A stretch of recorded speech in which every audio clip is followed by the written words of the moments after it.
Good evening, friends. How are you? I hope you're doing well. Well, I'm home this evening because Mason had his wisdom teeth taken out this morning. His dad drove him to surgery, and then I went to work. And this evening, Brock went to work, and I'm home with Mason. He's doing well. I thought while I'm here, I might as well prep up dinner for tomorrow. So what are we making? We are making farmer's pork chops. Now, my Aunt Carla, hi Aunt Carla if you're watching, gave me this recipe a while back, and I'm just now getting around to making it. So that'd be the perfect thing to make and bake ahead. And tomorrow, after a busy day, all we have to do is just heat it up.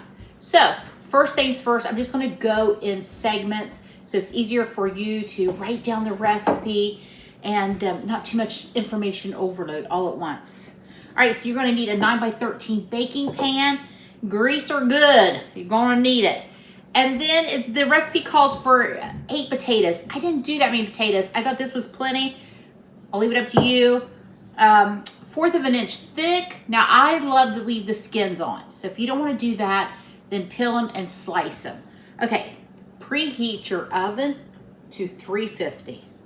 So what we're going to do first, this is the first step that we're going to do, is we're going to take half of our potatoes. Now, while you're slicing these, you can put them in cold water. That's what I did so they don't turn brown. Because as I was slicing them, Mason said, will you take me to get an ice cream cone? So, well, actually, he got a milkshake and ate it with a spoon. So anyway, I had to leave, take him to get some ice cream. Now I'm back. So they didn't turn brown while I was gone. You're going to put down half of the potatoes, the bottom of your pan. Let's give them some salt, pepper. Now, also, you're going to need a thinly sliced onion, instead of half an onion, but my onion was really small, so I sliced the whole onion. So you're going to do half of your onions on top of the half of the potato mixture, or potatoes. We haven't mixed anything yet. Okay. There we go. Now we're going to go in with the rest of our potatoes. See, I thought this was a lot of potatoes. All right.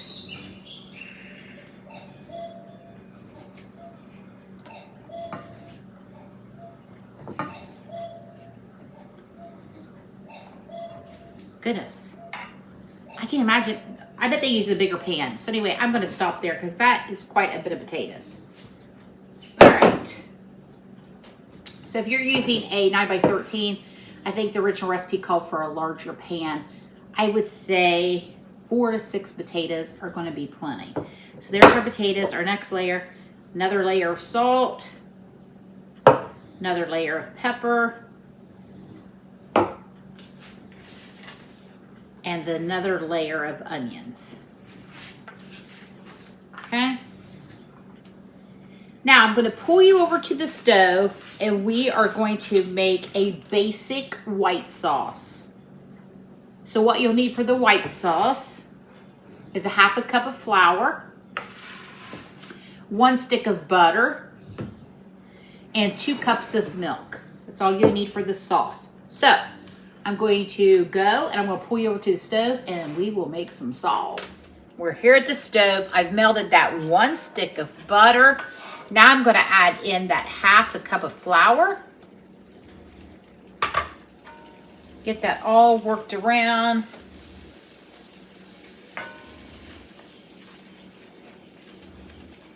Get our roux going here. Get all those lumps and bumps stirred out. Now you don't want your heat up too high because we're making a white sauce, so we don't want our flour and our butter to brown. But we do want that flour to cook out for a couple minutes. So I've turned my heat down. My stove is 1 through 10. So I've got it down to about a 4. We're just going to let it go a few more minutes here before we start adding the milk.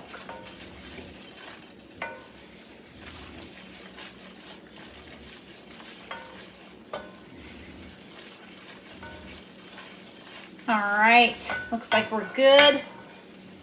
We are going to add 1 cup of milk. Get that stirred around.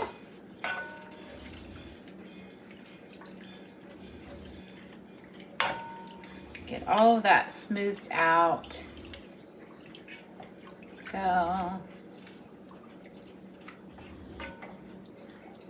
Now at this point, you can turn your heat back up to 6. We're gonna add some pepper. We're gonna add some salt.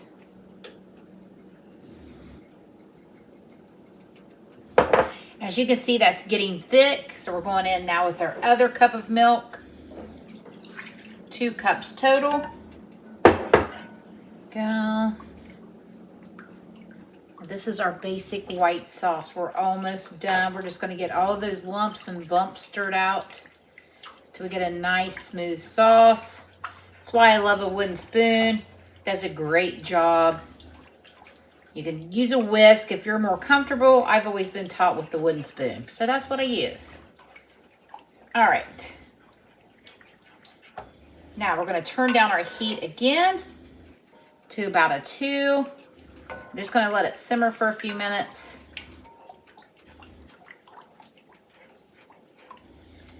At this point, you could add in some chives or some parsley. I don't have any fresh parsley, so I'm going to add in a little bit of dry parsley to our sauce here. A couple tablespoons. It's optional. You don't have to do it. All right. Our white sauce is finished. That was all we needed to do. I'm going to pull you back over to the kitchen island and we'll get this first step finished off. So our white sauce is finished. Now it's time to pour it over our potatoes and our onions.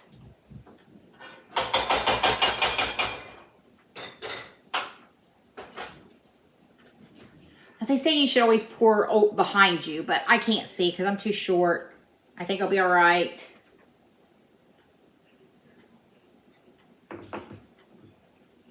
Get all of that sauce out of there. Ooh-wee, that looks amazing.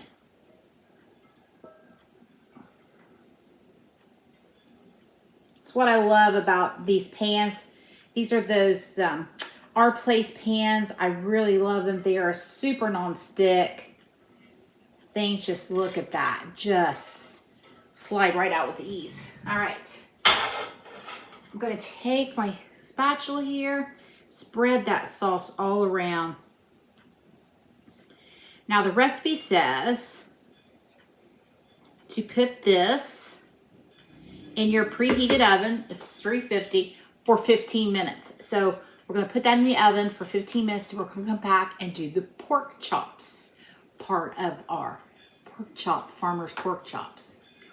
So while our potatoes are doing that initial 15 minutes in the oven, we are going to set up a dredging station here for our pork loin. Now you want boneless pork loin. Now I bought a whole one. It was on sale and sliced it and thawed out some pieces here. We're going to season our flour. Now you can use what seasonings you prefer. I'm doing paprika. I'm going to do some Creole seasoning. I'm going to do some black pepper and some garlic. And then some salt. Flaky salt. Now, we're going to just stir that up a little bit.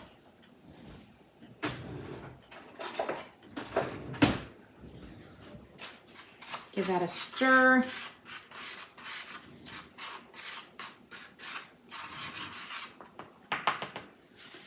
There we go. Now we're just going to take our pork loin, dredge it through the flour mixture just lightly. It doesn't have to be super coated. We're just going to give it a sear in the skillet. I'm going to use the same skillet. Just wiped it out with a paper towel. I'm going to heat it up here in a little bit and give these pork chops a nice color on each side. And that's all there is to it. I'm going to continue to do this and be right back. So all of our pork chops have been through the flour mixture. I'm heating up my skillet, put a little bit of neutral oil in there, whatever you would like. I've got a little bit of olive oil, it doesn't matter. You just want to give these a nice sear on each side. I'm going to do that and then I'll be back and we're going to finish off our farmer's pork chops. We are back. The 15 minutes is up on the potatoes and that creamy sauce with the onions. Ooh, it looks so good. Now here are our pork loin. Now remember, we're not cooking it. We're just wanting to get a little bit of color on there. It's going to finish doing its job in the oven. And you're going to lay those pork chops right on top of that cream mixture. Oh my goodness. Now, I didn't realize when I filled this out, there was quite so much pork loin in that package. So I'm going to try to squeeze in as much as I can get in there. We will have leftovers.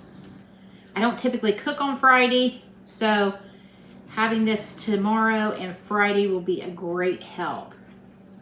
Go. Just kind of working them in there like a puzzle.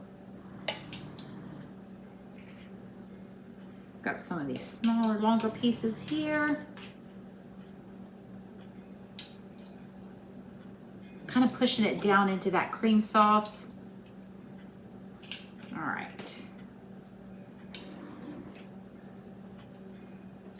I'm just going to get it all in there. I'm just going to figure out a way. One more small pieces here. Here's a couple little for me to taste later. All right, there we got it. Oh, one tried to get away. I did use a couple paper plates, so you know, ideally we only have a couple dishes, our skillet and the baking dish. Now, I'm going to add a little bit more paprika because y'all know she's my bestie. Just for a little color and flavor there. Because we did season the flour. I'm going to add a little bit of black pepper also. Because you know it's good. And I'll add a little bit of salt to the top there too. Just so we've got good flavor on those pork chops. I mean, friends, this looks amazing already. Now it's hot, so I gotta get my pot holders, but I'm gonna put it right back into the oven. The recipe says 55 to 60 minutes. So what I'm gonna do is I'm gonna set the timer for an hour, come back and check it, and I will let you know when it's finished. Stay tuned, don't leave, come back. Let's see what's gonna happen with this. I want you to see the finished product. Here are our farmer's pork chops. Take a gander at that beauty. We've got that cream sauce and those potatoes. We've got the pork loin on top. I cannot wait to have this tomorrow. Now, I will tell you about half hour in, I covered mine with foil because my pork loin is not really thick and I didn't want it to get dried out. So that is an option you could do. I went the complete hour in the oven at 350. Now, I know this is for dinner tomorrow, but I got a little piece here. Let's give it a try. It's hot.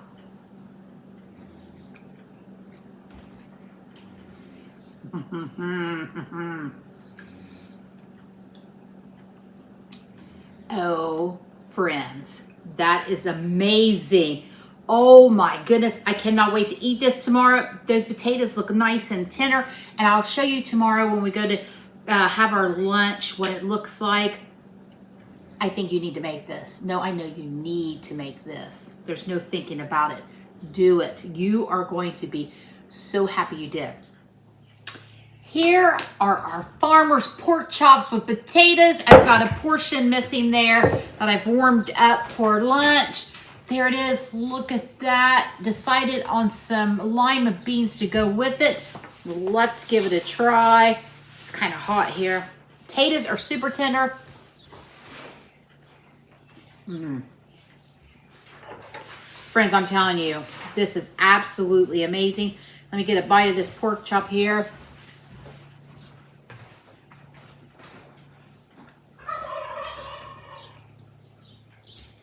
I'm telling you, you want to make this. It's absolutely fabulous with those potatoes in there and that cream sauce. Ooh-wee, you cannot go wrong. Farmers, pork chops and potatoes. Fix it. Thanks for hanging out with me. Gotta go. Gonna eat before I have to go back to work. Have a great day, friends. Bye.